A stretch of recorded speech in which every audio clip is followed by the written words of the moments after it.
Olá, seja mais uma vez muito bem-vindo aqui ao nosso canal do Hortão Bruto. Mas antes de entrar no nosso tema específico, que são as tarifas de Donald Trump, se inscreva no nosso canal, deixe seu like, acione o sininho e não se esqueça de, ao final do vídeo, deixar sua opinião sobre esse tema.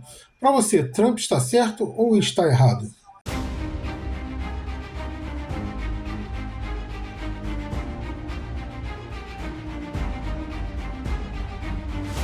Pessoal, as ações do Trump, ainda que girem em torno do mesmo tema, ou seja, a taxação de comércio exterior, elas são erráticas, desproporcionais, mal pensadas e, tal qual as mais de 15 mil sanções que já impuseram à Rússia, tendiam a ser completamente inúteis contra a China, além de refletirem muito negativamente no próprio Estados Unidos. Vamos entender o porquê disso. Bem, nós precisamos aqui começar conhecendo e entendendo alguns dados. Começamos dizendo que as ações do governo estadunidense têm sido erráticas, absolutamente sem critério e têm dado um retorno muito inferior àquele que os atuais detentores do poder político do gigante norte-americano imaginavam. De início, não imaginavam que teriam tantas sanções, tantas reações, principalmente de alguns locais de onde não esperavam, como o Canadá e alguns países europeus. Na continuação, não esperavam tantas reações adversas internas, incluindo do próprio governo. Para se ter ideia, o próprio Elon Musk já criticou as tarifas indiscriminadas de Trump, e como eu disse quando analisei as possibilidades do governo Trump que começava, alguns deputados e senadores do próprio partido do governo já se posicionam contra este, inclusive votando contra algumas propostas do governo no Congresso. Porque os partidos não são totalmente homogêneos, como se querem fazer entender. Começamos agora falando como se usam tarifas de importação e exportação. Para que servem e se devem ou não ser usadas? Tarifas são usadas para proteger, desenvolver e melhorar a competitividade de determinados setores de seu país, quando estes estão iniciando a jornada rumo ao domínio do mercado e tecnologia de ponta desse setor. Não de forma indiscriminada, como tem sido feito pelos estadunidenses neste momento. Para se aplicar essas tarifas é necessário haver um plano de ação, algo desenvolvido, pensado, estudado com alternativas e metas intermediárias e finais bem definidas. Os Estados Unidos está longe de ter qualquer coisa desse sentido. Enquanto isso, todas essas coisas sobram na China. Mas entre as idas e vindas das tarifas estadunidenses, e que na última volta estava em uma moratória de 90 dias para o mundo, enquanto chegava a 145% a China, e com ação imediata. Já a China, que vem aplicando a reciprocidade e aumentava suas tarifas aos estadunidenses à medida que eles aumentavam a China, chegou aos 125%. Autoridades chinesas, ao anunciar o último aumento, disseram que essa guerra tarifária já virou piada e que o país irá ignorar qualquer outro aumento por parte dos Estados Unidos. Por que isso? O atual nível das tarifas que eles aplicavam aos produtos americanos, os estadunidenses, já tinha tornado impraticável a comercialização na China desses produtos e que o país segue aberto a negociações, desde que sejam feitas de forma respeitosa e em igualdade de condições. O país também buscou outros parceiros, outros fornecedores para esses produtos, inclusive o Brasil, porque a China ela importa alguma coisa de manufaturados americanos, mas principalmente ela importa produtos do agronegócio. Outro ponto que precisamos observar é a importância das exportações chinesas para cada um dos países. E o que eu estou querendo dizer aqui é relação ao próprio PIB, ou seja, o que influencia no PIB daquele país. Aqui os números divergem, é muito difícil você conseguir esses números exatos, mesmo oficiais, sempre tem alguma divergência. Então eu pesquisei algumas fontes e eu procurei botar mais ou menos uma média. Mas o importante é como esses números variam, não o volume exato deles. Então vamos a eles. Em 2005, as exportações chinesas para os Estados Unidos significavam cerca de 9% do PIB da nação asiática, algo em torno de 270, 280 bilhões ou mil milhões de dólares. No ano passado, essas exportações significaram cerca de 4%, algo em torno de 500 mil milhões, 500 bilhões de dólares. Aí é o que você quer. Os números variam, então vou botar 500. Como eu disse, esses números podem ser um pouco acima, um pouco abaixo, mas o fundamental é que, embora tenha aumentado em valor, ou seja, em quantidade de dólares, ela perdeu importância na composição do PIB chinês. Os Estados Unidos já não têm um peso tão grande assim no PIB chinês. Alguns outros pontos importantes a serem analisados são que a China já trabalha para aumentar seu mercado interno e aprofundar e aumentar as relações comerciais com os atuais parceiros e também com novos. Tudo isso objetiva substituir as exportações aos Estados Unidos por novas fontes de demanda por seus produtos. A principal fonte que eles buscam é o mercado interno. Eles estão fazendo um trabalho bastante interessante, bastante forte para incentivar os chineses a consumirem. Como os chineses disseram em seu anúncio do último aumento de suas tarifas, quem se isola com isso é os Estados Unidos, que ataca o mundo inteiro numa ação midiática, mas nem por isso menos danosa, tanto à própria economia quanto à própria imagem. Se os Estados Unidos já tinham uma imagem arranhada e complicada em várias partes do mundo, isso agora piora.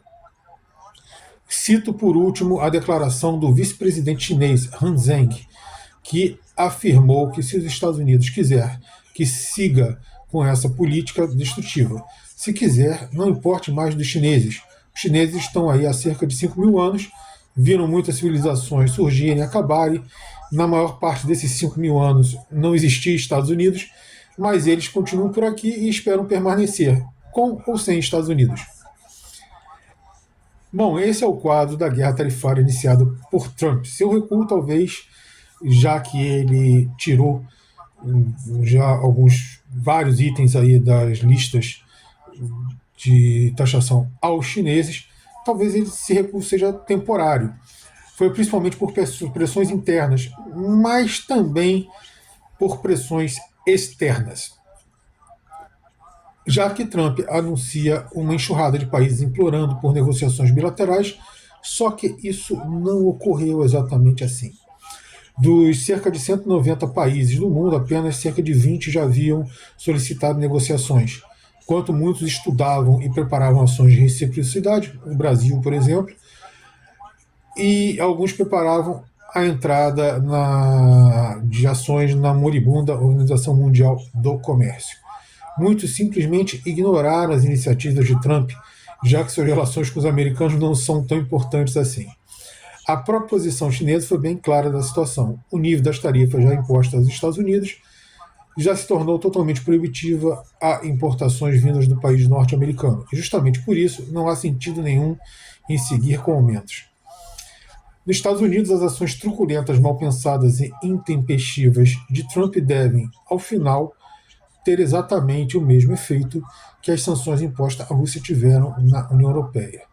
Inflação, perda de poder aquisitivo da população, queda no padrão de vida que já está bem abaixo do esperado em um país que diz ter a maior economia do mundo.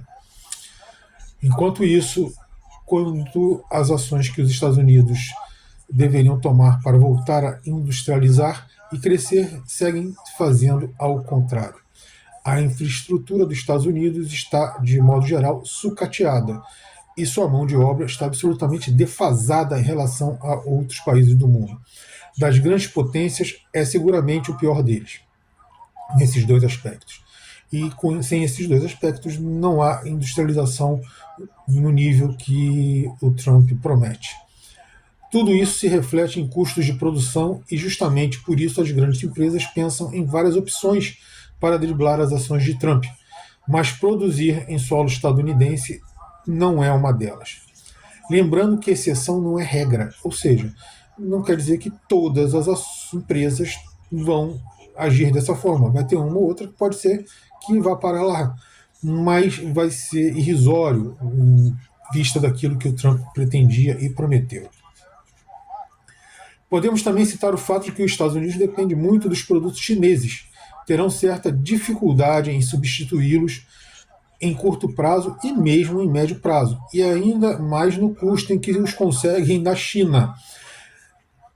Não à toa houve uma corrida de estadunidenses, ou seja, do povo, a substituir uma série de utensílios e objetos de suas residências. A verdade é que as ações de Trump foram absolutamente antipáticas ao mundo, têm baixíssima possibilidade de dar certo, alta probabilidade de dar errado e ainda trazer problemas agregados que rapidamente minariam o atual governo, como inflação, desabastecimento, piora das condições de vida, agravamento das dificuldades econômicas em si, além de acelerar a queda da hegemonia do próprio país. Mas, mesmo que houvesse uma reviravolta total e os Estados Unidos começassem a investir pesado em educação e infraestrutura, eles levariam muitos anos para voltar a ter a pujança que já tiveram. Bem, de qualquer forma, eles estão pelo menos 35 anos atrasados.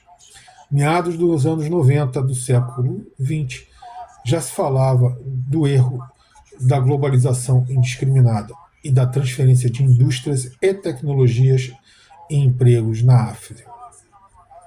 O resultado foi a decadência geral do Ocidente e a incapacidade de uma reação em curto ou médio prazo. Vejam, não é impossível uma reação, mas isso exigiria erros sucessivos dos antagonistas da hegemonia dos Estados Unidos e do Ocidente e nenhum erro dos Yankees e dos seus aliados. Mas justamente isso é que não acontece. Os Estados Unidos e seus aliados seguem cometendo erros, enquanto do outro lado são erros pueris, e isso quando acontecem.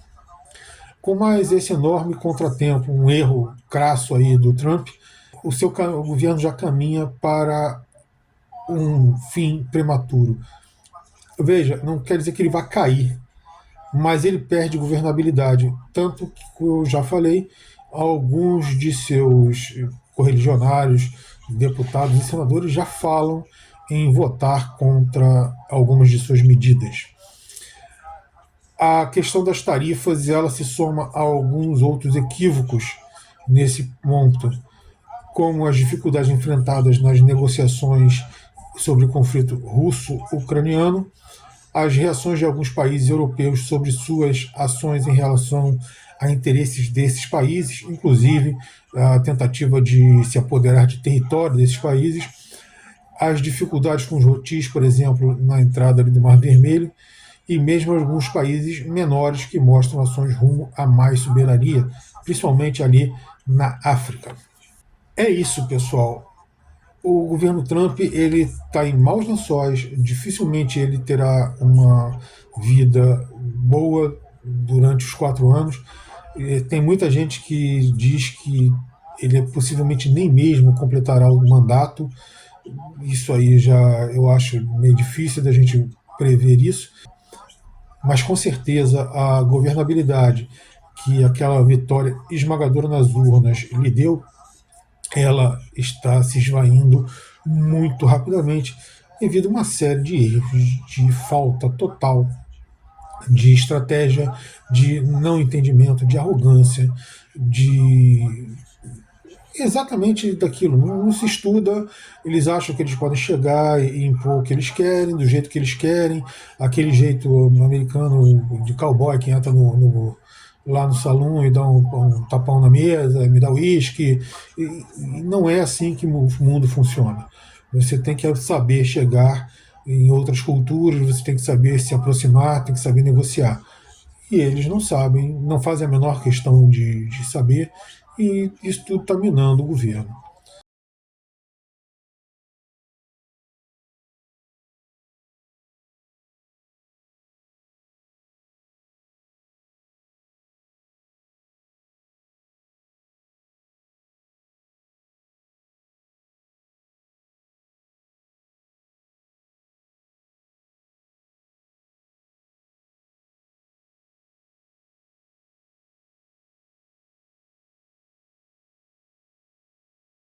Então é isso, pessoal. Deixa aí de colocar aí sua opinião sobre esse assunto, se você acha que o Trump está errado, está certo, como é que você vai ficar. Compartilhe nosso vídeo aí nas suas redes sociais para dar mais visibilidade ainda e até o nosso próximo vídeo.